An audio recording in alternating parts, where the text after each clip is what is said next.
audience. So I'm Andy Calderbush from Supervisor and Chair. Okay. I'm Jerry Miller, Supervisor, Area 4. Josh Elsing, Supervisor, Area 2. Bill Rokamp, Supervisor, Area 3. Leo Speltz, Supervisor, Area 1. I'm Jason Rochester, TSA Engineering Tech. I'm not you guys. Yeah. Okay. Any public comments this morning? Any public comments? Any public comments? Hearing none. Is there a motion to approve the agenda? Second. All those in favor signify by saying aye. Aye. Motion carries. Consent agenda. Move approval. Second. Motion was made and second. All those in favor signify by saying aye. Aye. Opposed? Motion carries. Okay, Root River watershed. So that's the gray packet.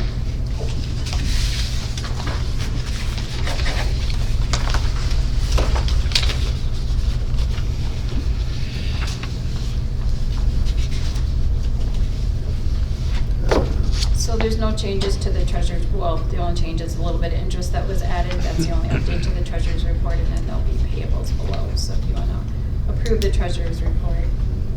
So moved.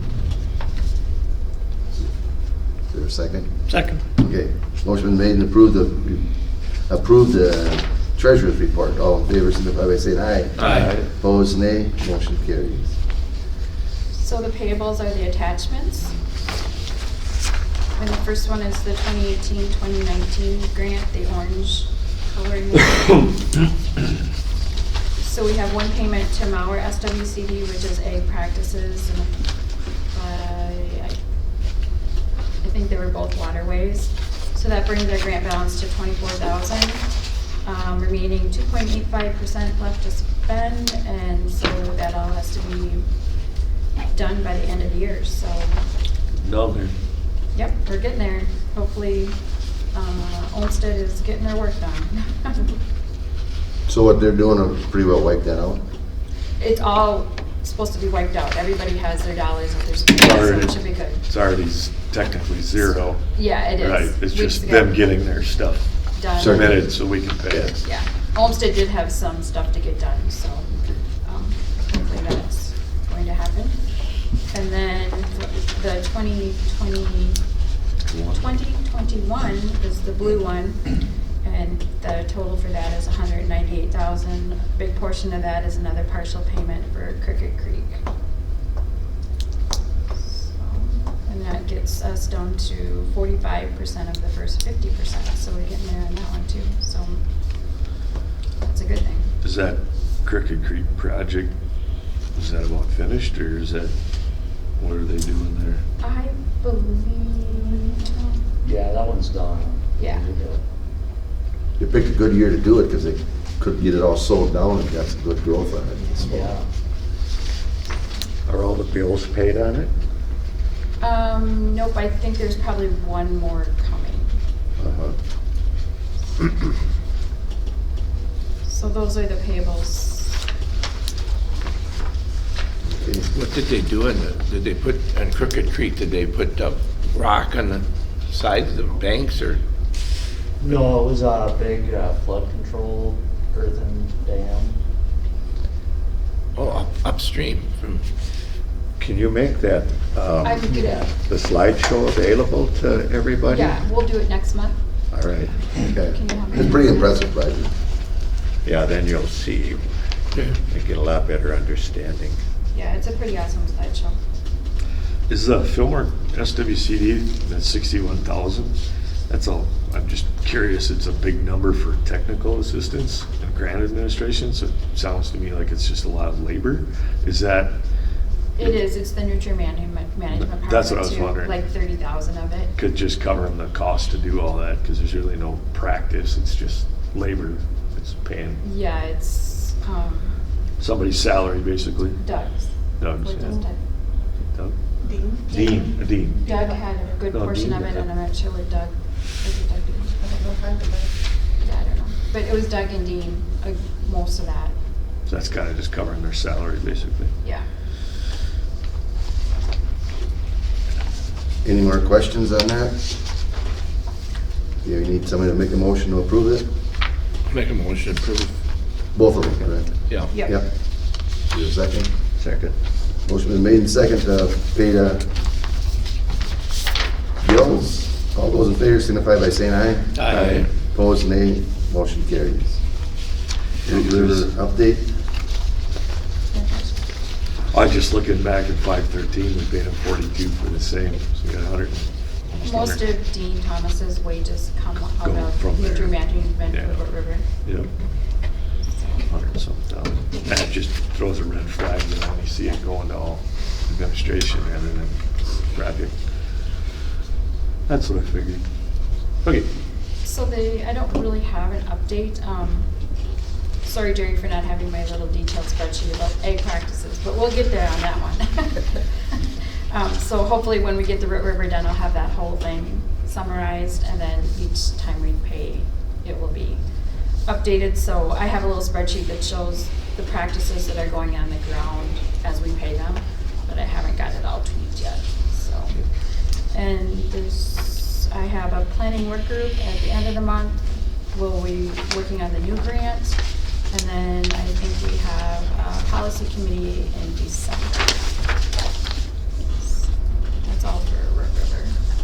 Do you know the date of that? I think it's the 20th. It's that third Monday. Okay, that'll work. Okay, grants, agreement, contracts, cost share contracts. Cost share assistant contract attachment. Yeah, okay, I'm starting first.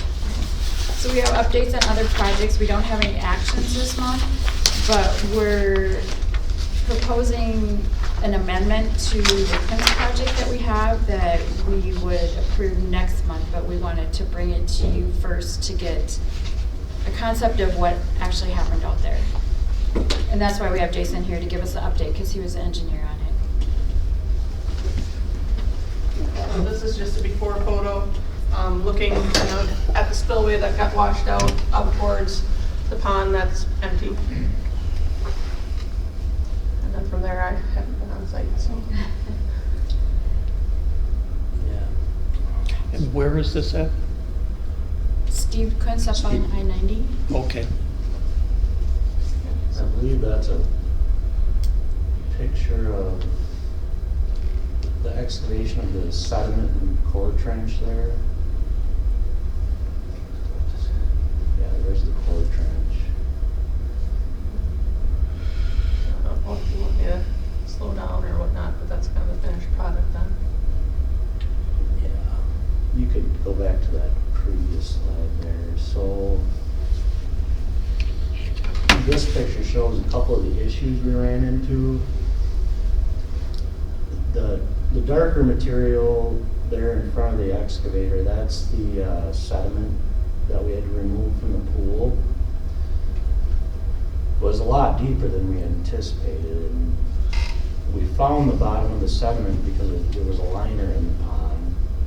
The landowner didn't know there was a liner in it. Well, basically, there was probably 7 or 8 feet of sediment at the front of that original embankment that was there. And so when we had to excavate all that out to get to a solid base, and then it required us to excavate the core trench 6 or 7 feet deeper than we anticipated, because we couldn't find good material. The original embankment was extremely poor material. I mean, it gave the it was like digging a pile of loose dirt and we pulled it out. So there was nothing to tie into, and we had to keep going until we found something solid to put a core trench into. So that resulted in a little over 1,700 yards of extra excavation, and then subsequently additional compacted fill over and beyond what we anticipated for the project. So that was a bulk of the overrun. you see in the background there, that's the borrow area. That got a lot bigger than we anticipated because the borrow was extremely thin. And then we hit some dry spot spells. And we had to keep moving off to different borrow because our borrow was drying out as fast as we could take it out of there. So that ended up being a few acres of borrow area we had to open up. And then of course that it's more topsoiling, stripping and re-topsoiling we had to do and then more seeding. So those were pretty much the issues we had. We did have cost increases of pipe components. You know, for instance, the triple angle hood, you know, normally those for a pipe that size are $250, $300. Well, it was closer to $700 by the time we constructed it. The bands were more than double what they normally are. So there was just kind of a lot of things that led to such a big overrun on the project.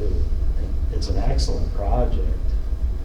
You know, the original embankment was basically a ticking time bomb that a couple more big events might wash the whole thing out, as loose as the soil was. And it's a good, you know, good, decent sized drainage, and really it is a nice project, the way it turned out. But unfortunately there was quite a bit of overrun, some of which we could have anticipated, some of which it's tough to say. There's things we can do to try to anticipate some of this stuff, but just sometimes we run into things that we can't really predict. You mean things don't go as expected, always? Yeah. I was gonna say, most of us are farmers, so we know what it's like to start a project and then have things go a lot more expensive, so. Yeah. I think we all understand that part of. Yeah, and when we first ran into issues, I was thinking, you know, $4,000 to $5,000 overrun, but I mean, when he was digging the core trench, he just had to keep digging and digging and digging until we could find something to tie it into. So how deep did you eventually go? It was 6 or 7 feet deeper than we anticipated. Yeah, but I mean, you probably anticipated, what, 5, 6 feet down? Total depth. Well, generally we go 4 feet Oh, okay. below natural ground. Yeah, Well, finding natural ground below that original embankment was a problem. And, you know, the soil borings give us some information, but I think maybe in the future we can, you know, we weren't there for the borings because this wasn't our project at the time. But being on site and doing some better analysis of the borings, we might be able to gather some more information and know what we're up against.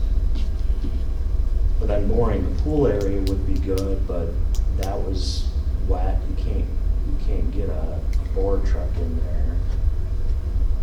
So we might have to try to do, you know, hand borings of the pool area to try to get a better idea of what's there. So this was a good learning experience. Oh, yeah, for sure. I think this is probably the first full rebuild of an embankment I've had. We did the 2-month sites, but those were just pipe replacements. So yeah, this was an eye-opener for sure. Mhm. No doubt you'll probably run into similar things, you know? Yeah, I think, you know, I was just discussing with Pete, and I think there's some things we can do to try to get a So better the idea. issues that have caused that problem that you had to repair, have they been mitigated?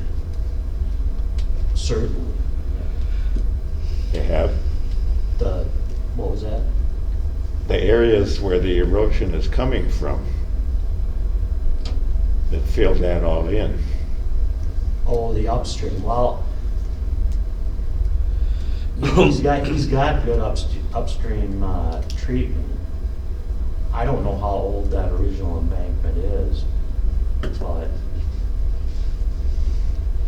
judging by, discussions with Steve, he didn't know there was a liner in there. So it's been in there a long, long time. Bob probably built that when the kids were pretty small, Yeah, so that's probably 50 years ago or better. yeah. That was more than that. That was built in the 60s. So that wasn't like an SWCD project in the beginning? I don't believe so. Okay, it was private, As far as I know, yeah. It's mostly all pasture now. I don't know what it was, that sediment could have been from, most of it could have been from 20, 30 years ago. Maybe it was cropped. But most of the upstream now is pasture. So there shouldn't be as big of an issue with erosion upstream. So what did you guys do with the material that you took out of the basin? Just spread that back on the land, or?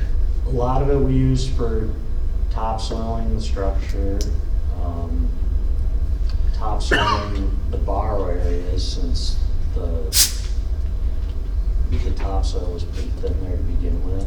Yep. And then the landowner, we only cost shared a portion of removing the sediment, just enough to get the new structure in. And then on his own, he paid to remove the remaining material, and then he fixed up a lot of the old ruts and gullies that were upstream of the embankment. So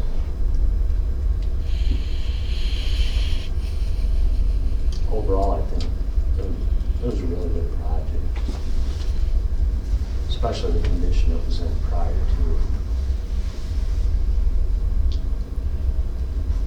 Sure looks a lot better at the end. Yeah. Yeah, it looks nice. Turned out really nice. There's a few more photos of the finished here, I think. So that's looking down the dike. Yeah. What was the total cost of that project then? We have that written down here. I'll turn the lights back on. Go over that. It's at the bottom of the big spreadsheet there. Yeah, so my original estimate was 30. The original estimate that we had was 34,000, but that was the NRCS one, correct? Yours was a little bit more than that? 34,641 is what I. Yeah, so just a little bit more than what we had brought to the board. So then I took the actual as-built quantities of things and put it into my estimator to see what I would have had I known all of these issues, and it would have been roughly 55,000, 56,000. Heinz's bid initially was like 31 or 32,000, and I think his final cost was 48,000. His final cost was 48, and then there was some additional in-kind from Steve and, Seed. Fertilizer and seed. yeah, so the total bill came to $50,693.20. So I don't know if you can understand all my numbers at the bottom. So the original cost share contract was $18,000.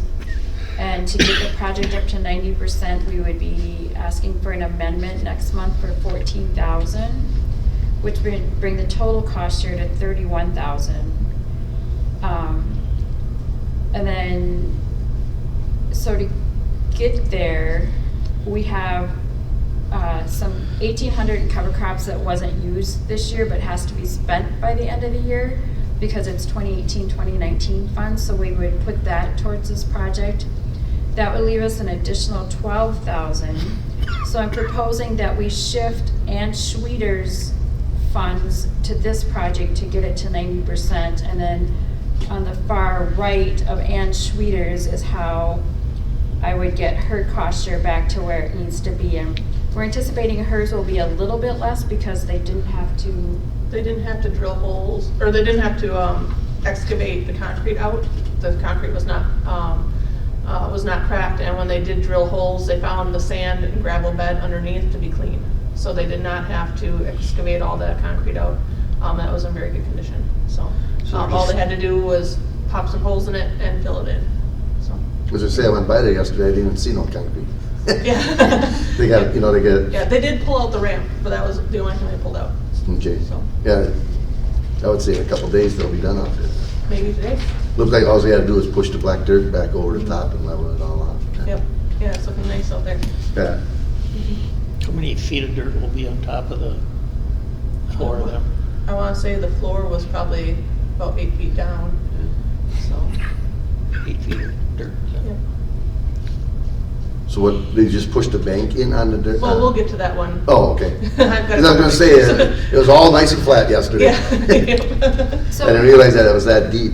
we wanted to bring this discussion of the amendment to you before we took it to the landowner because it is a significant increase. So did you follow all of that, Josh? Yep. And how much extra is Kuntz is gonna have to pay? Their original was, out of pocket was gonna be $3,400, that's on the right landowner cost column, and now it's going to be $6,200 if we go with our amendment, and I did all this math right. Okay. Now you need a motion to transfer funds? Nope, actually, the way Bowser does things now is, as long as we know everything's allocated okay, it doesn't actually go board action until it's paid. Okay. But that's why I need to show you that it's all gonna be fine. But we just wanted a discussion to say that, yes, we can move forward with the amendment, and then we will approve the amendment next month. Because the landowner technically has to sign the amendment first. Okay. Basically what you're doing is showing them that we are gonna cover Yep. the majority of the cost. Yep. He's gotta cough up a little bit more. Yep. Yep. Seems fair to me. And the nice part about this, Jerry, as well, is like with the Crooked Creek, we wouldn't have been able to get him up to this 90% without these Red River funds. So, it's a good thing. The most we would have been able to get him based on our policy is $12,500. So if you're okay with that, we will move forward with an amendment.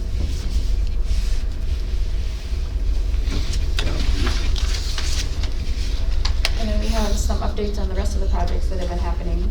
Yeah. Okay, thanks.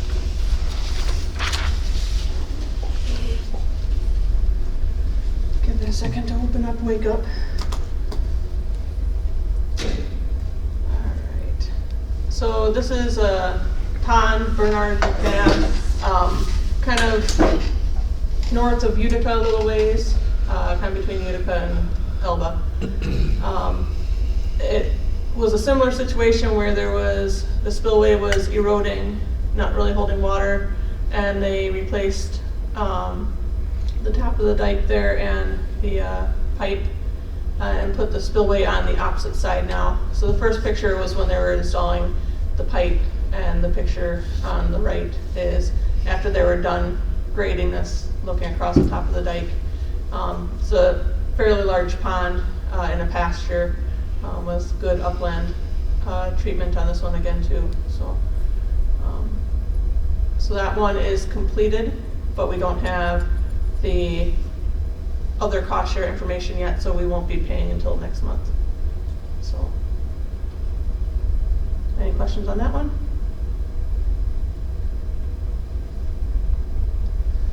Dwayne Tim's feedlot is moving forward. The picture on the left is of the feedlot back in December of 2018 when we surveyed it, and the picture on the right is when he's finally able to move forward and start working on it. They were pouring the 4-foot wall last week, Wednesday. So that's kind of just a stacking area there. They can't backfill the wall with P-rock until next week, Wednesday. at which time they'll be getting the concrete along the top wall and the ramp going down towards the stacking slab, ready to pour hopefully at the end of next week, crossing our fingers here. So with the weather changing, we're going to have to keep them moving and keep them on task. So, but I think we can get it done, hopefully wrapped up by the end of the month here, as long as everything runs smooth. So, one big piece of it being the filter strip, the earthen part, is formed up already, which is nice with the changing weather. That could have been more difficult in the coming weeks. So. And Schweeder's Pit. Once these pictures get clear here. So the picture on the left is when they're excavating out the material. They weren't allowed to drive their equipment down in the bottom. So they're using a backhoe and a skid loader to clean it out. It was probably, I want to say close to 6 feet deep, or 8 feet deep. They did find the pipe from the piston pump, and they cut that back and capped it, and then they packed clay in the hole of the bottom of the pit. And said that the piston pump is seized up in the barn anyways, so it wouldn't work. And then on the right-hand side there is a picture I took yesterday about noon of them just about done filling and packing earthen or clay back on top of it. And then I'm assuming all they've got left to do here today is spread the topsoil. So that one's moving along really nice. Are there any other questions on that one? Will that area be able to be farmed then, or? There's been a little back and forth on it. Okay. In the contract, it does state that it'll be seeded down to vegetation. However, she is interested in farming it, so the other cost share source is looking into whether or not they're allowed to. From what we're finding, they will likely be able to. But again, there is concrete, a few feet down, so it could impede some growth or nutrients or whatnot. So. It's not any worse than the rock that I have below my Yeah, house. probably true. It's not just a few feet down. So. Yeah. So how big of a chunk of ground is it? An acre or? Yeah, about an acre. Yeah, that's probably all they got cleared is. Acre. Right now, they probably got about 2 acres cleared just for the borrow area in this area. Yeah. But it really makes this edge of the farm site nice and smooth. It'd be a nice transition with the tractor to drive right through it. So Yeah. we'll wait and see what the other funding source allows. So, Bollingers will probably She just rents it all out. yeah, she rents it. rent it out. Yeah. Yeah, and if she does have to seed it down to vegetation and keep that maintained, well, that's extra work for her too. It's be the best of both worlds if they can just farm through it. So. Being it's flat, they should allow her to farm it, I would think. I would think so. We just need to get verification on that. Jump through the hoops. Yeah. And then cover crops. My thing is up the top there. Anyways, we've got 25 total contracts going right now for 667 acres. I've field verified 23 of them and have the paperwork ready on 17 of them. Still waiting for people to get me their seed tags and invoices so I can certify that they purchased enough seed and applied at the correct rate. So hopefully that's all finalized next week. Have everything ready for payments in December. Talking about cover crops, Josh, this will be a question for you. Okay. Over these last, let's say 5 years, how much percentage are the cover crop totals going up in our county? Roughly, just take a guess. What? I don't know percentage-wise, but it's, it went from being Magoo to an easier talking point. So I don't have a percentage. Have any idea how many acres in the county? I don't. No, I don't. And we, for what I do or our business, we're in 7 states, so we're not so focused just in one area like a lot of co-ops are. But I will say, just as a whole, it is a much easier conversation to have. In fact, I was having one on the way here with a guy up in Perham, which is about an hour east of Fargo. Yep. And, he had, believe it or not, 70 bushel beans all the way up there, but he had some spots that were 30, and he was asking, how do I build these knolls up? Because it's 4 inches of topsoil, and the rest is basically blow sand. And I said, I said, well, I'm doing cover crops. And I said, well, this cover crop versus that cover crop are two different things. You want to build soil, let it grow up. You want to feed the crop, go here. And, just having those conversations is so much easier today than what it was. And he was even talking, taking this area out of production and just building it up and getting that topsoil built up. So just an example, 5 years ago, those types of conversations, to even tell somebody to take something out of production was just like punching them, and now it's people are opening up because there's enough.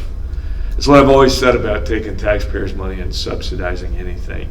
The whole idea to me is to create a positive trend that others can see the success, and then let them go at their own dollar and figure out the ROI.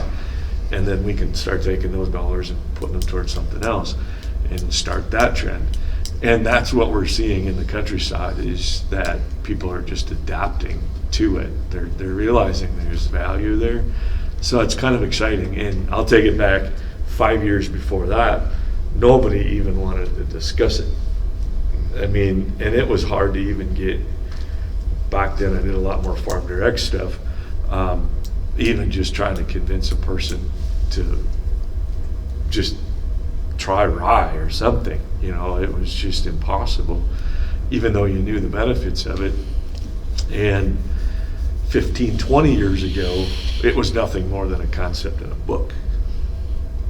So, I mean, we've come to that point I in think that's 2 decades. That's a pretty normal trend with everything. Yeah. Once it gains a little traction. Yeah. So it's what I will say, it is a definite it's a definite improvement in what we were 5 years ago. And even it used to be people would almost laugh about it. Now you bring it up even if they're not doing it, and it's usually, yeah, I've been thinking about that, or yeah, I want to. For us, we do a lot with ag retailers. So when we talk to ag retailers about stuff, and we just it comes up in conversation, it's, yeah, I'd like to know more, or yeah, I'd like. Do you work with any companies we can get hooked up with through you guys to source cover crop seed? Yeah, we do. And before it was just in fact, it's going to switch here pretty soon.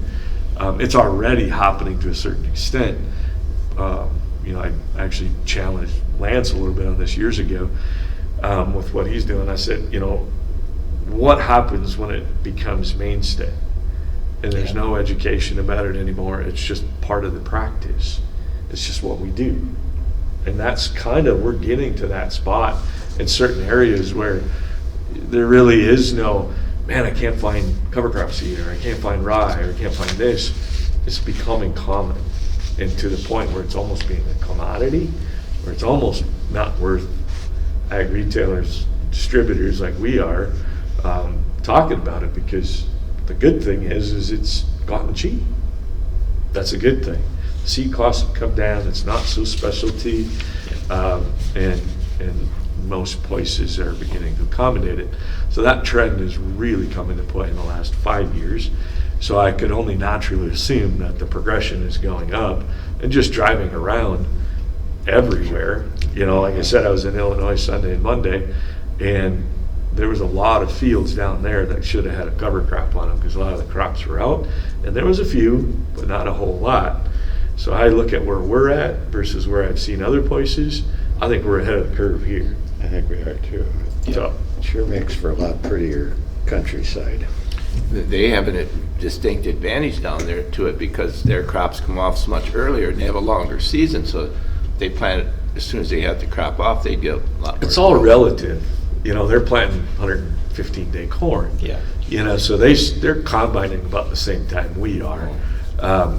And it's relative to the season and the dry down, the amount of heat and maturity, and et cetera, et cetera. So it's all relative to a certain extent, but to try to talk to a farm and say, hey, instead of planting 102-day corn, plant 95-day corn. Give yourself a window, put a cover crop in, right? Instead of planting a group 2 bean, granted, plant a group 1-4, put a cover crop in.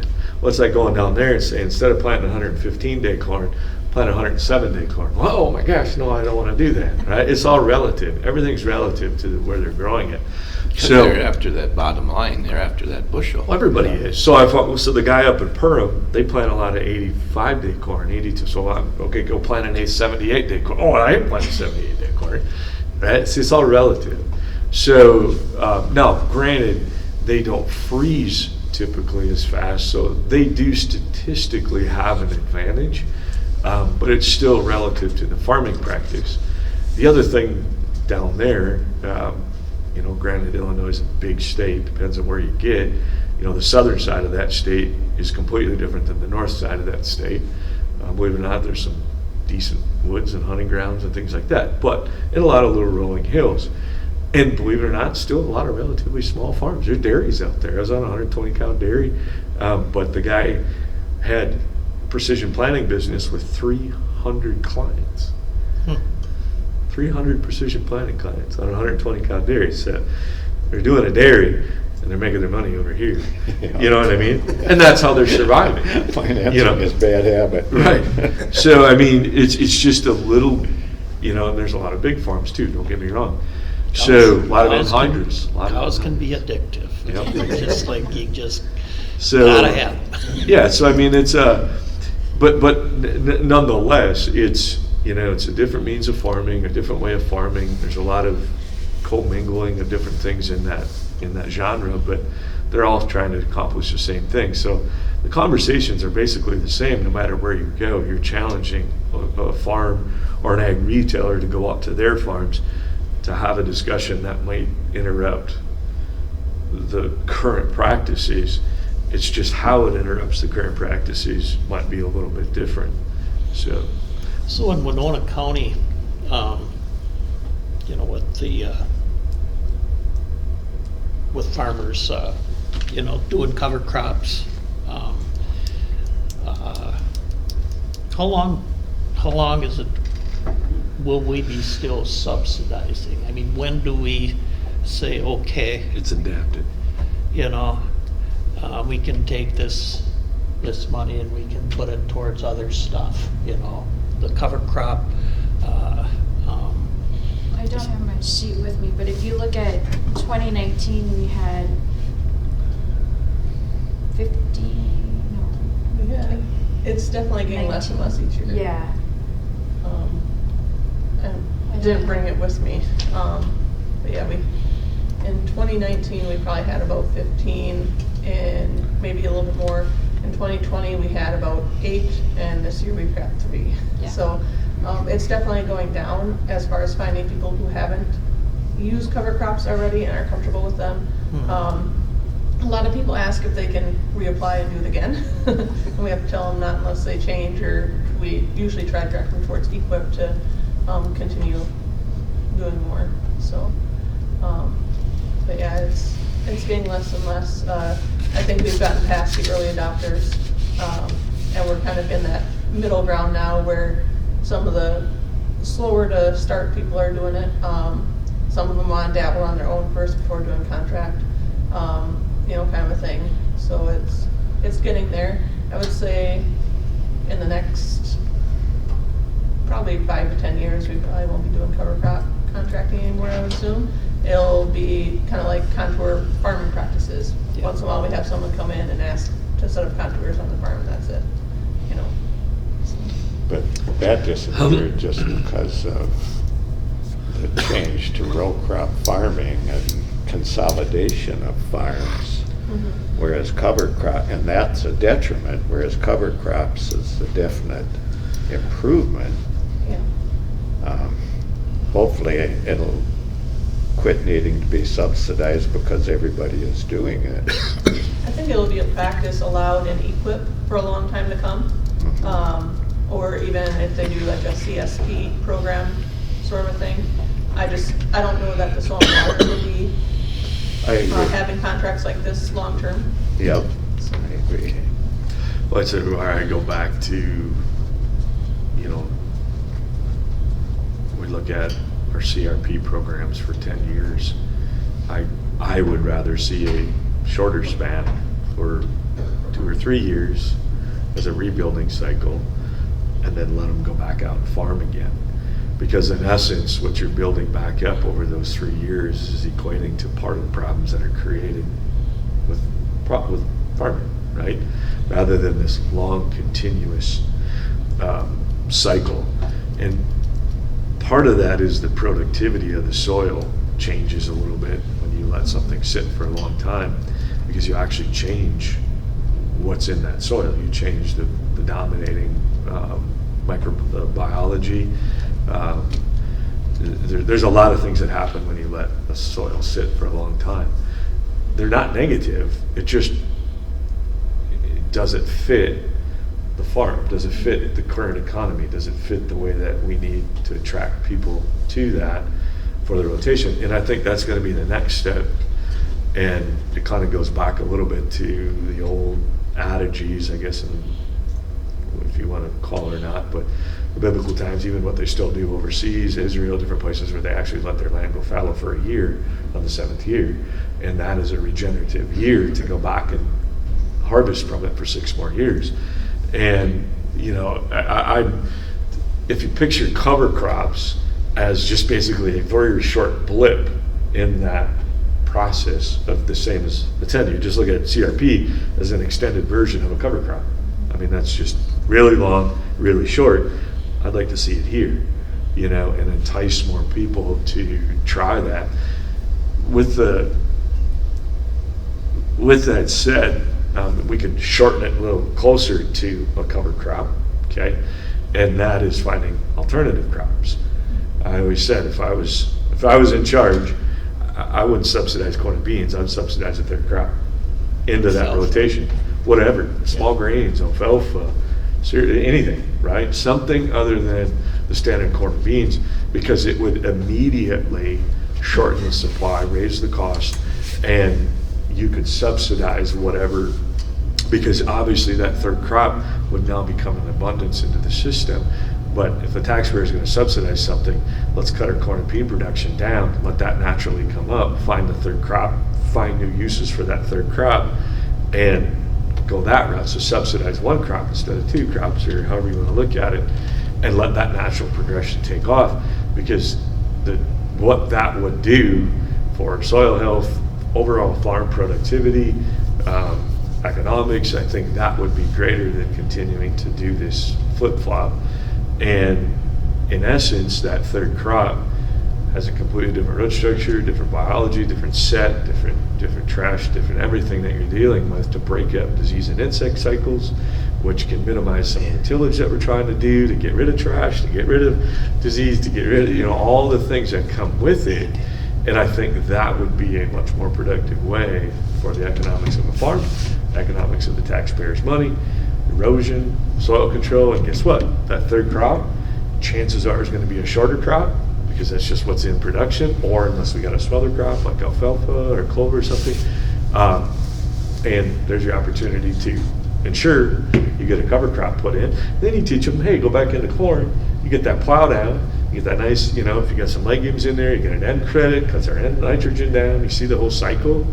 And to me, that would be a much better way to do it. Right now, we're just hooked into this stronghold of being. Well, years ago, I could, when I was little, back in the 50s, they only They have raised books back then?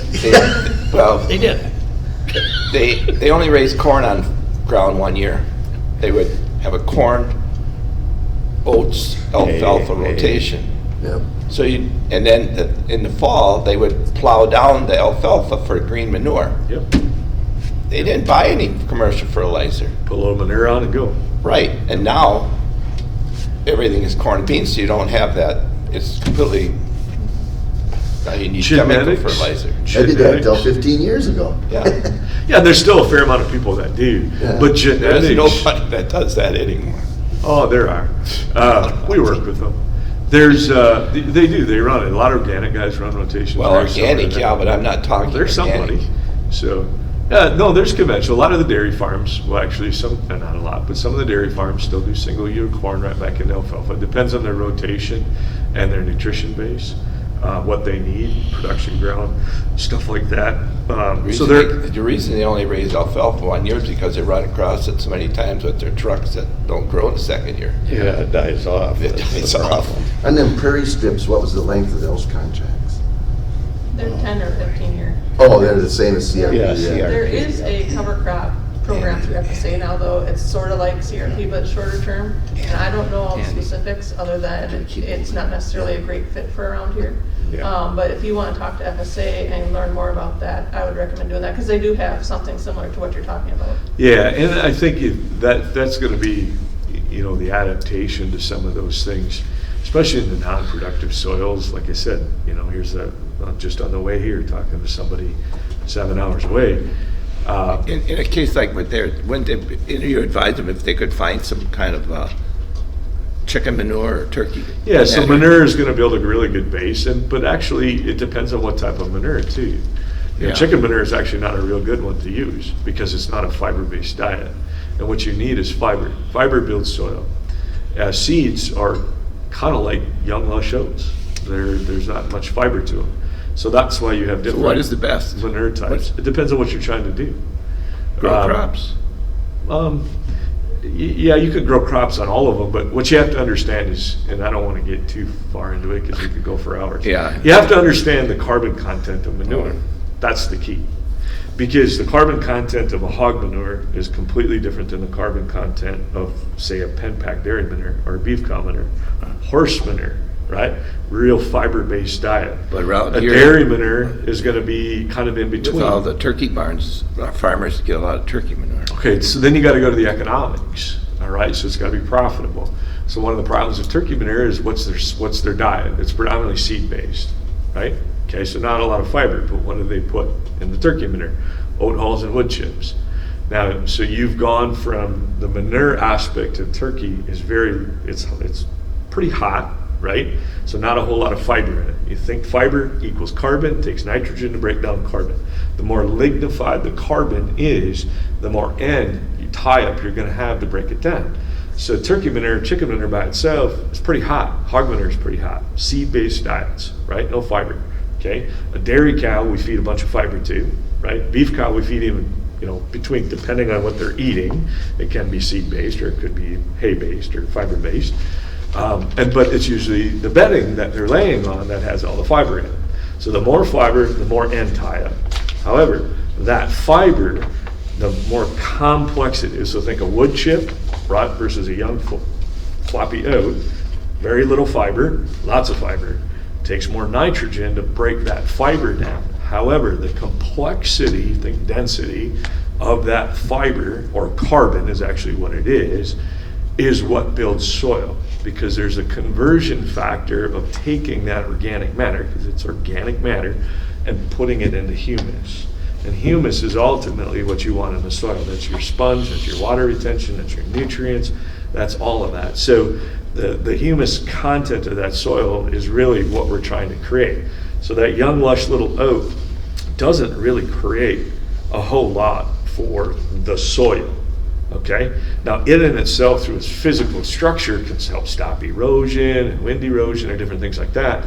It can recycle nutrients. It's full of nitrogen and very little carbon. Feed the crop, feed N. It's very stable. It's collated. And it's vegetative, or vegetative is collated. So that converts down relatively quickly, but because it's attached to a simple carbon, it's highly available to the plant, but it's stable. But it doesn't really build soil.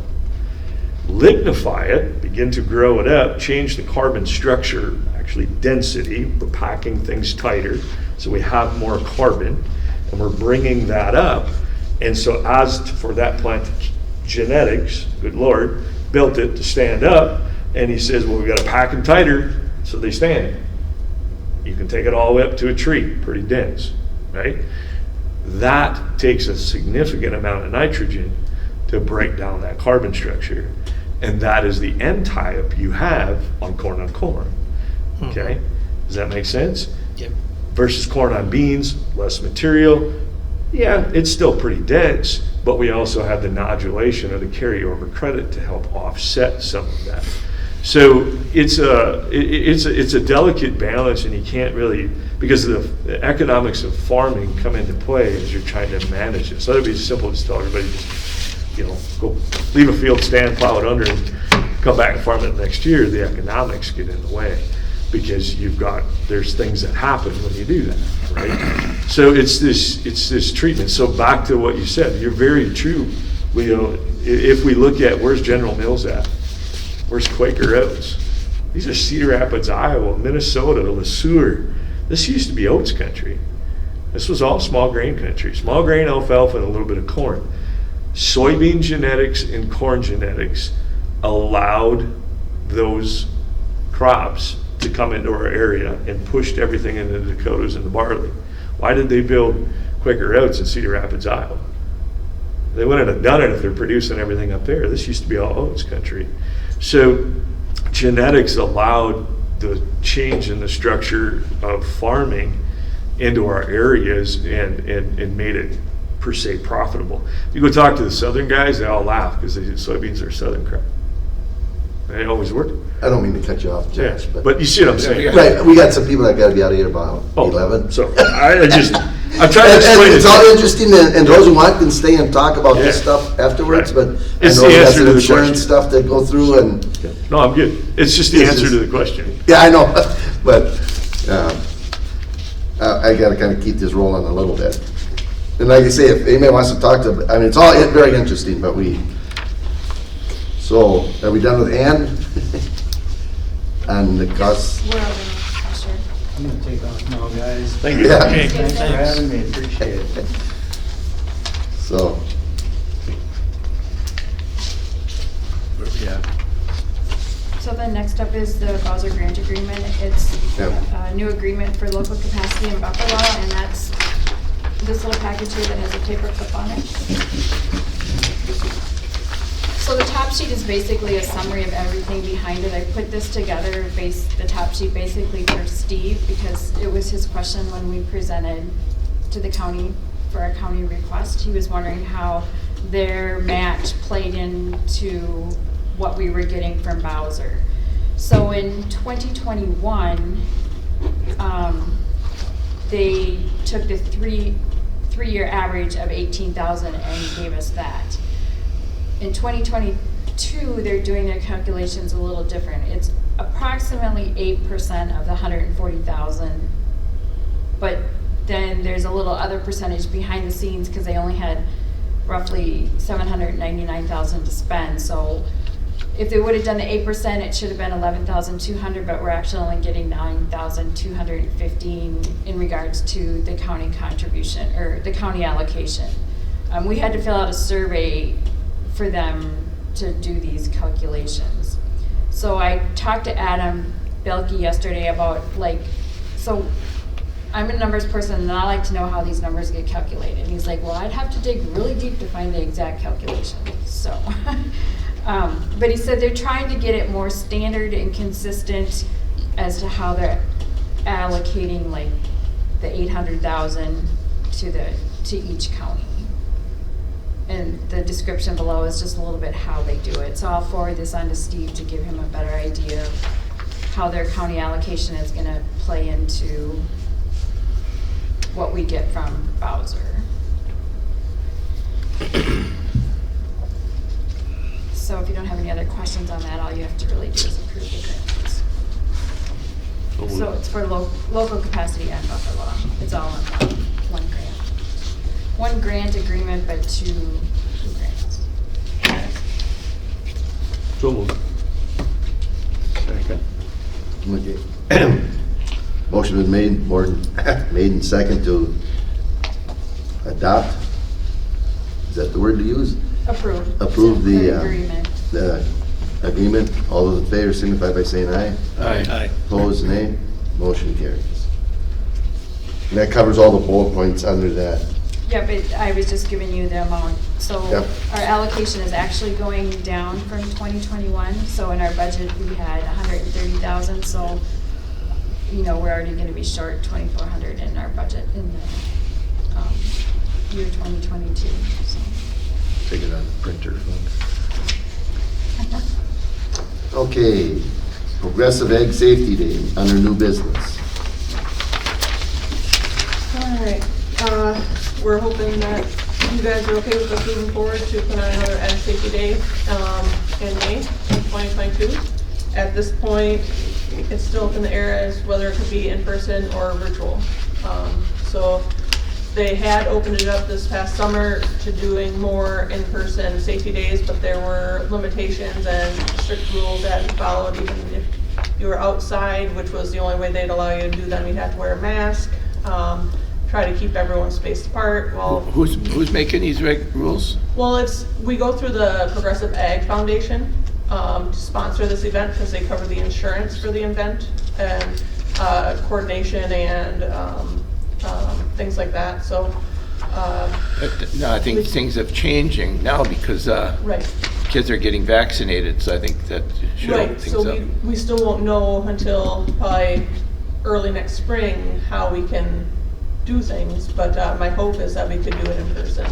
If it's virtual, we basically got the videos all ready to go. It's just a matter of getting the teachers lined up, getting donations for the bags, and getting them to the schools.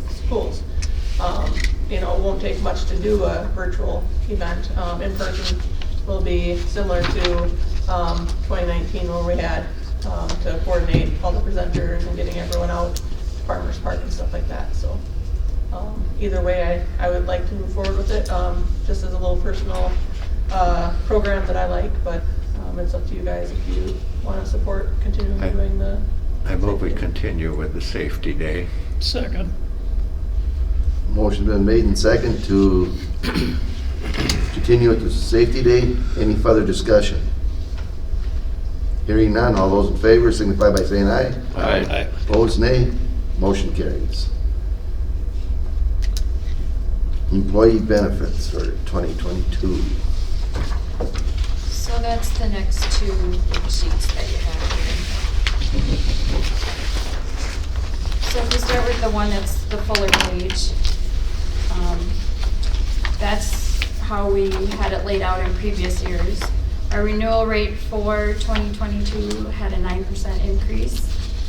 And I was going with the assumption Amanda and I will be taking family insurance, and we have to assume that the two new employees will be taking family insurance as well. That put us way over budget. To the tune of $16,000 if we all just took the basic family package, based on the rates that Daryl had set for them previous years. We did a little survey of Area 7 SWCDs. 6 of the 11 SWCDs only offer an HSA medical plan because we have the higher deductibles. So then if you go to the second page was a benefit package that I came up with based only on an HSA plan, eliminating the value and high option plans, leaving dental and life the same. And I added in that all employees would pay a portion of the premium. Previously, if you opted for a single HSA plan, you wouldn't have to pay any premium, and we also had the cash option that if you didn't take insurance with us, you would get that single premium paid back to you. And I'm proposing that we eliminate that. Either you take insurance or you don't get anything. There's only 2 SWCDs out of the 11. One was us and the other is Good Hue, and Good Hue followed the plan that we had put in place. I move we go with Wanda's plan. I like it. I'll second it. Motion is made and second to go with Wanda's plan. Any further discussion? I know. It's so, yeah, there's discussion. Yeah, Sorry, that's right. everybody's got to get out of here, but we're here to accomplish something. Well, this is what The- I stopped you for. I got it. Okay, I'm a big guy. This is what I like, because I just don't see the whole buyouts, and they just don't exist anywhere. And I know that it was pushed by a previous administration to keep that into play, but reality of it is most of it's take it or leave it. So this is a very fair thing, and this is kudos to you, because that's a tough thing to do, to take that out and say, hey, to really get more realistic to where the rest of the world is on these things, and it's because this is gonna cost you guys a little bit of money. It's not huge, still really good, you know, this is still really good insurance, going this route. So I just wanna say thank you, because I know this is against you guys, but it was the right thing to do. And So- I just want you guys to know that if you look, I've been on the HSA plan, and I took me out of the picture. I'm paying an additional $300 that's coming out of my pocket. I didn't look at me in the picture at all. I tried to make it fair across the board for whatever employee that would be here. So in reality, if you look at the far right, the adjustment column, what the SWCD is actually gonna have to pay out will actually go down next year. And what that can do too is, as we see, you know, we can look at this, not just like we have to, on a yearly basis, and, you know, I don't suspect that premiums are ever gonna go down, but it actually allows us to kind of rebuild. Right. And as we move forward and, you know, absorb some of those, you know, as we move forward again. And I think too, so this is what, when you sent me a text, I was gonna tell you, and I'm like, I'm not gonna waste too much time. I think doing it this way is gonna simplify the management Yes. aspect too. Yeah. Yes. Because we're just not big enough to give, and then we gotta figure out how to do all that. So, no, I do it right now too, just with 2 people in the office and not having, you know, 4 or anyone 5 that's different used to getting that opinions. insurance plan that they wanted carrying over. this is what it is, take it or leave it, you know, go from there, so. And previously, the HSA contribution was 1,000. We moved it down to 600 to fall into budget. And Filmer just enacted where if the employee matches, then, so if Amanda or I choose not to do a match, then there is no HSA. I won't get an HSA. We have to match it, so. No, I like it, thank you. Any more discussion? All those in favor signify by saying aye. Aye. Opposed, nay. Motion carries. Okay. So with the approval of our benefits plan, then I just need your approval to re-enroll with PEIP with the benefits that we have set in place. So moved. Second. Motion was made and second to update, I guess, the Yep, Public Employees Insurance Program. All those in favor signify by saying aye. Aye. Opposed, nay. Motion carries. Okay, you guys probably all received your meeting notice. Convention notice, you mean? Yeah. Yeah, the annual. I mailed that to everybody just so we Yep. could kind of give a heads up. Um, Registration is due by December 1st. It's something that you guys can do yourself, or you can fill out the form and I can register for you. Hotel is also due by December 1st. You do need a motion to attend because it's out of your ordinary per diem. So moved. So you, quick question here, need to register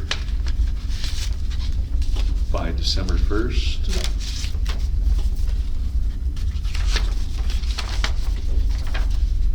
And I do believe the outstanding conservation is Yes. hard-going. Eldon and Lila plan to go. They are talking to their kids to see if they want to go.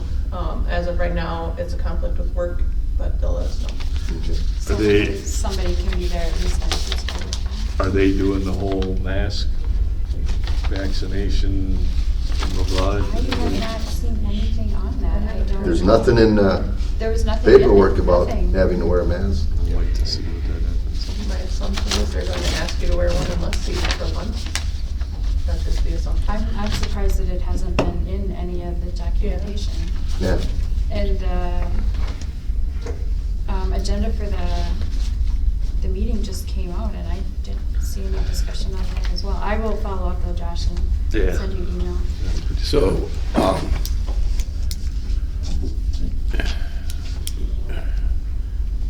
we going up on Monday morning, Sunday afternoon, or what? Well, first thing we should do is, we got a motion on the floor to let the supervisors go, pay their way.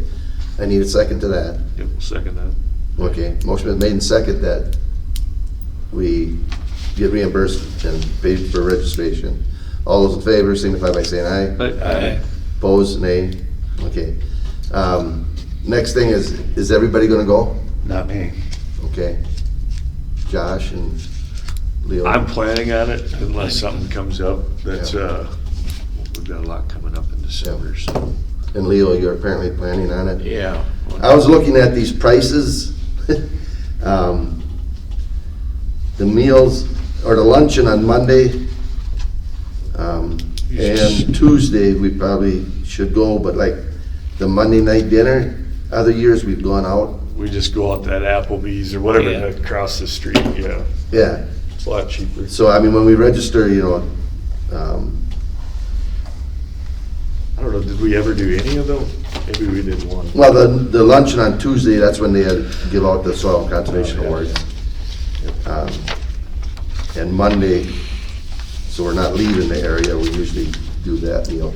Because there is some awards given out at that time, That's right. and I have a question, are we, unless I'm not reading this right, would we be recognizing Darrell for his 33 years? The way I understand it, it's just printed in the program. Oh, okay. I registered, I sent in that he was a retired employee, but the way I understand it is just to put in the program. Okay. That they don't actually call those people up. Okay, so yeah, I didn't know if we had a, I've never been, that's usually on Monday at that dinner or the luncheon. Yeah, you need to give a commemorative speech and No, I needs to be don't. 15, 20 minutes long, starting at his It's just childhood. that they recognize those people in the program. okay. Well, I didn't know if they were invited up to the I- banquet. I think did they get do that. one person. I think you can submit for an award for it or something like that. Okay. I think they've called them up in the past. You're not going, Jerry? I don't know. That would just be the outstanding employee. You're not Oh, going, yeah. Jerry? No. But as far as the I thought I retired was people, gonna be that's able just to recognize them in because the I thought program. dates Okay. were I seen that in here, so I Yeah, want to and I already clarify sent that. Daryl's name up, Conflicting so. with that. The other question I got is, on Sunday, they have for managers and chairs, is that something, being I'm a new chair, I should go to? Leo, have you ever gone? No. Okay, I think it's basically like a discussion kind of round table thing. I don't know if Daryl I was planning on going to that, because of being a new chair Yeah, I anyway. guess I probably. I think it he was has just done in the past. Yeah. Okay, then the question is that 220 or 255 versus, Yeah, that's if you go on Sunday. what is it, you got Monday only, Tuesday only? Sunday, there really is no registration fee. Okay, so that's just free to go to? Yeah. Okay. I'm gonna plan on going to that then, so I'm gonna go up on Sunday afternoon. So or if Sunday morning. you come up on Monday, then and stay for Monday and Tuesday, it's, If you go for the whole convention, then Monday, Tuesday, it's $255, but if you only go for one day, it's just $180. Because you don't have the hotel. but you have an extra room at the hotel if you go up on Sunday. So Extra night. Actually more. Yeah.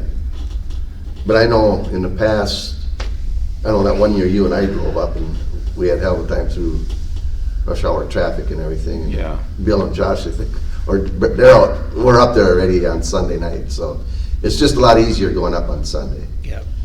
Even though it's an extra hotel, but I don't wanna say it's only $99, but it's not an exuberant rate to pay.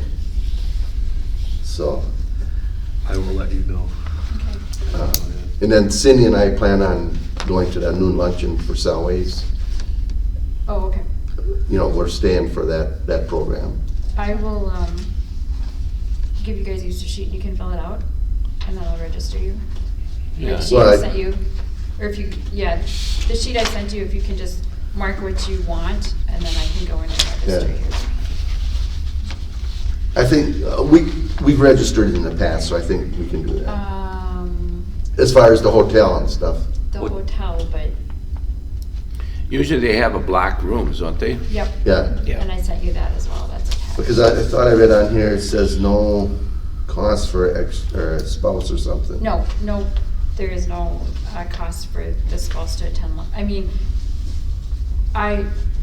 it costs for them to attend the luncheons, but they don't have to register. Yeah. The other thing was their breakfast. That was $20, wasn't it? Yeah. Mhm. Oh, yeah, Continental yeah, it's breakfast. expensive. I mean, I think last year we ate down at the restaurant, didn't we? You know, it was a heck of a lot cheaper in the hotel. Yeah, I don't know that the only meal that you I think usually do that's is all, outstanding conservation. that's it. They don't have a so-called breakfast. The breakfast is in that restaurant. Oh, it's not up in, Don't think so. okay. No, it's down in that little Yeah. Okay, pit restaurant deal Yeah. they had there, if Yeah. I remember okay. right. But yeah, I thought that was kind of expensive too, so. But we basically had to decide that when we registered, correct? Yes. Yeah. So, So are you guys all gonna do your own registering then, or? No, I'll give you my, so you can take care of that. So, no. Are you doing the hotel registrations also, or Doesn't matter. if you do it, then we don't have to get reimbursed? Is that what you're saying? Exactly. Well, it doesn't matter to me. Yeah, it don't matter to me either. yeah, That way Either way. it would be easier if one, that way everybody is not, kind of would be together if in the same area. Sometimes that make a difference, but, It's more like when you come at the same time, then you, Usually they assign you a room, you know, when you get there. yeah, when you get there.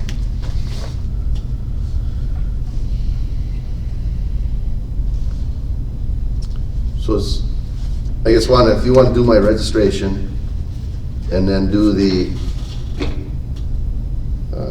just have this sheet Yeah, out, if you guys just mark what you guys want, have and this sheet to then Andy. that'll Yeah. just be easiest. well, and if she's gonna register us, then we gotta turn it into her, Yeah. what we want. Yeah. Yep. Did we do the action on the $100? No, we only did the first one. All right, so we're on to B. Yep.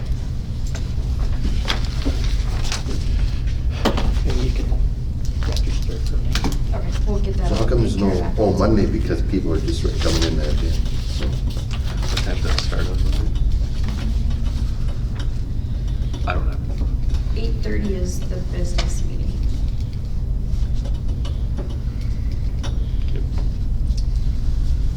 So typically in years past, we have given the outstanding conservation this $100 for travel expenses, or if they want to come up the day before and stay overnight.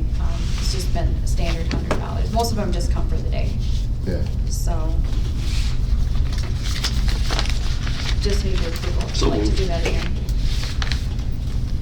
Second. okay, motion's been made and Um, second Yeah. to, give the salaries the $100 expense voucher.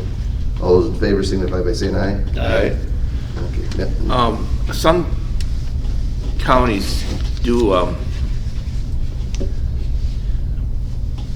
they'll, invite the recipient of the conservationist of the award for that county up on a Monday, and they'll stay overnight, but on the Monday evening, they'll take them out to dinner.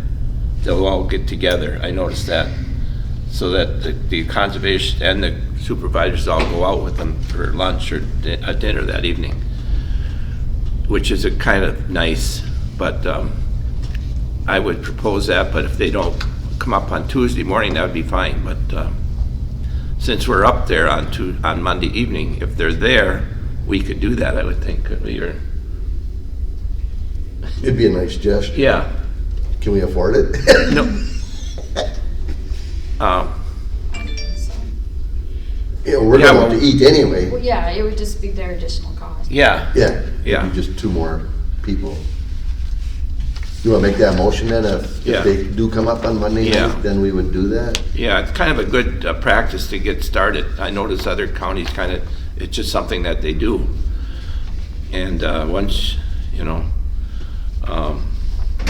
so I propose that if they're interested in that, we would do that for them. I'll second that. Okay. Motion been made and second that if the salaries do come up, then we'll take them out for supper on Monday night. All those in favor signify by saying aye. Aye. Opposed, nay. Motion carries. Okay, anything else on the convention? Okay, And there, I do have gotten an email with all the, Resolutions? you know, they got the resolutions, the agenda and the minutes and the budget and all that, but we have a board meeting before you go, so I was just gonna wait and give it to you at the next board meeting, Okay. so. So the board meeting is on Thursday and you would leave on Sunday. Right. Yeah. Yeah. Okay, old business, district hire, manager hire update. So the application for the third time is open until the 15th, which is Monday. We still only have just 2 applications, but both meet minimum requirements. So most likely we will be interviewing both of them on Monday, November 29th, if that works. And Yeah. that works with their schedule. I'll meet with Lacey on Wednesday to go over the applications to make sure I'm okay that they're interview ready. My only thought there is, don't hire somebody just to hire somebody. No. Well, usually in your job interview, you can find out pretty quick whether it's somebody you want to hire. Because the last time it only takes 5 minutes and he's got a fit or not. So hopefully a few more come in, but we'll see. So is it posted at the moment? Yes, Yep. And have we had any applicants? 2. Just 2. Are they local? That I don't know. Oh, you don't know. Don't really know any details at this point. It all goes through the county and I don't see them till after it's all done. So I'll see them all next Wednesday. Okay, move on to reports. Steve is gone, I assume he didn't send nothing? Nope. Same with Kay? Sue? Going pretty quick. Supervisors. Josh, you got anything on white water and anything else you want to comment on? No, just, nothing really Okay. too pressing. Bill, we'll go with you first on Winlac, and then Jerry, your comments on that, or anything else after Bill? We had a combined meeting Monday, and we, they sent out a, well, it was I think it came in from the meeting that we had down at the Tao Center, what people felt were the most pressing issues and stuff, and then we went over them and categorized them like A, B, or C, or 1, 2, and 3 as far as what we felt were the importance of that, and then we went over that and stuff, and there will be a report coming out about what the people highlighted as their most concerns and stuff, and then we went into our meeting, and mostly what we did is we just did some updates from Houston Engineering and paid some bills.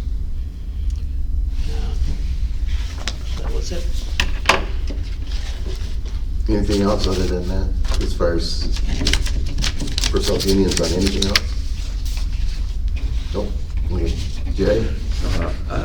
I really haven't been involved in the Whitewater one much, because I know Bill can represent us well, and I don't see any sense in spending $200 extra. And we haven't had any 1-1 Root River, so I don't have anything. Okay.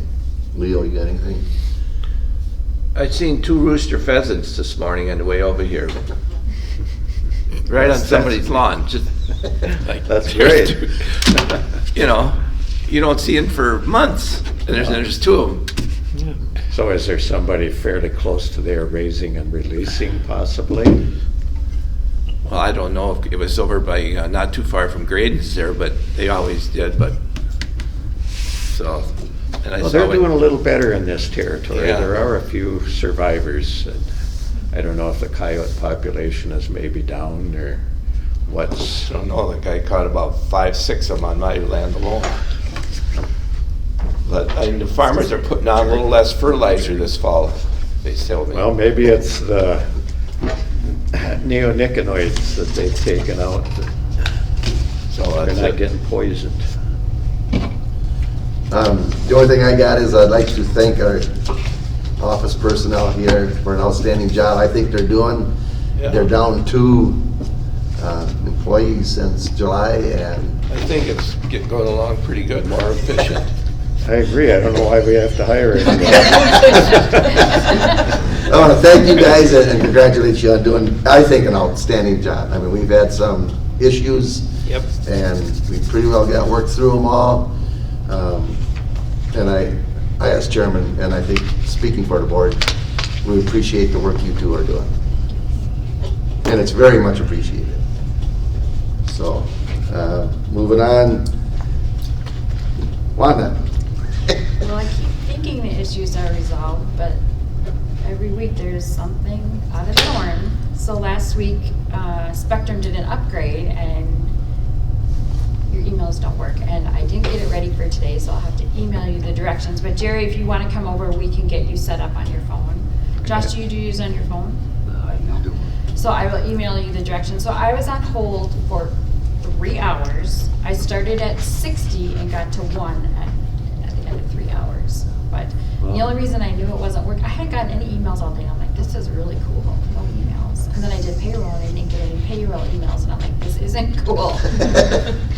So that's resolved. So hopefully we can get calmed down a little bit, other than I do have an audit in a week and a half, so that's not too calm. But and Amanda and I have talked a little bit about Lance's job. We haven't done anything with it because we would like to sit down with the personnel committee and look at the job descriptions and the job titles and make sure that we're okay with what we want to advertise for. So interviews are tentatively going to be on the 1st, or Monday the 29th. Yep. And employee reviews on Wednesday, December 1st, if that works. Will it work to do that, checking out the Yes. job application on the 29th then, after we're done with the, We'll do that the day of our employee reviews. oh, okay. And then Bill and I did go to the county and do the presentation, and Steve was nice to us. And didn't ask too many hard questions, I should say. So I survived. We didn't get any feel one way or the other what was going to happen. Last year, how much did we get from the county last year? 140? 140, and this year it's 179, I think. So that's what we An extra asked for. 39, yeah. That's what we asked for. We never And he get won't- what we asked for. That's why he wanted to know how the Bowser match played into it, so I'll send him that information, now that we got it figured out. See if that helps our cause at all.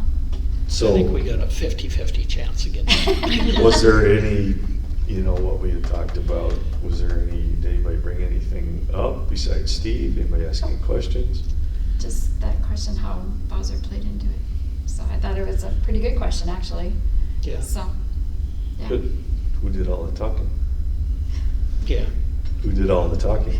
I did. I was there for moral support. So. Yeah. Catch her in case she fainted? Pretty much. Took me a week Yeah. to recover from that one. Yeah. Right, Amanda? We, we were the shortest presentation, Yeah. you know. Very short. Supposed to be 5 minutes. 5 minutes, but some of these people, I don't know. 5 minutes doesn't mean 5 minutes. Yeah, to them. no, it didn't. So I was glad I was at the end. So I was short and sweet. Yep. Very short and sweet. Our tree order forms are ready. We did raise the prices $2 per bundle from last year, and four species we raised $3. I did a little work on Daryl's spreadsheet with trying to come up with like a target that we want to get to for a profit. And I would like to see a profit of $2,000 every year. Right now we're at $1,800. So as we go forward, we can play with adding more species or however to get to that target. And in the back of my mind, I would like that revenue maybe to go to the operating reserve. It's just something that the budget committee that we can think about, like another way. When I go to meetings and stuff, they're always talking about you need to come up with ways to build that operating reserve. And for us, this is really the only way other than our interest to do that. And right now, interest isn't doing anything for us. So we need to brainstorm other ideas how we can get our operating reserve to where we want to be. So this just was an idea I came up with when we were working on tree sales. So, but the tree farms are already on the website or in the office. So go ahead and promote that. Are the number of trees, quantity of sales consistent year after year? No. It's all over Is there the place. something we can do to promote it? We Okay. always sell out, Yeah. but how Daryl decided like quantities, there really wasn't a rhyme or reason. So that's how, going forward, we want to come up with this analytical here, likes to have reasons for everything. So as we go forward, okay, we did this many trees this year, can we up that and still sell out? I think we really need to look at things like that. Big things that help are bigger tree orders for like a CRP planting, like shelter belts and windbreaks, things like that. Some of them have to buy potted, so then we have to special order those through Schumacher's. So each year just kind of varies a little bit. I think what Daryl had kind of set up was he figured out kind of the minimum that he sold over the last decade or so, and starts there and then talks to Schumacher's to increase certain species as time goes on, as he starts selling out.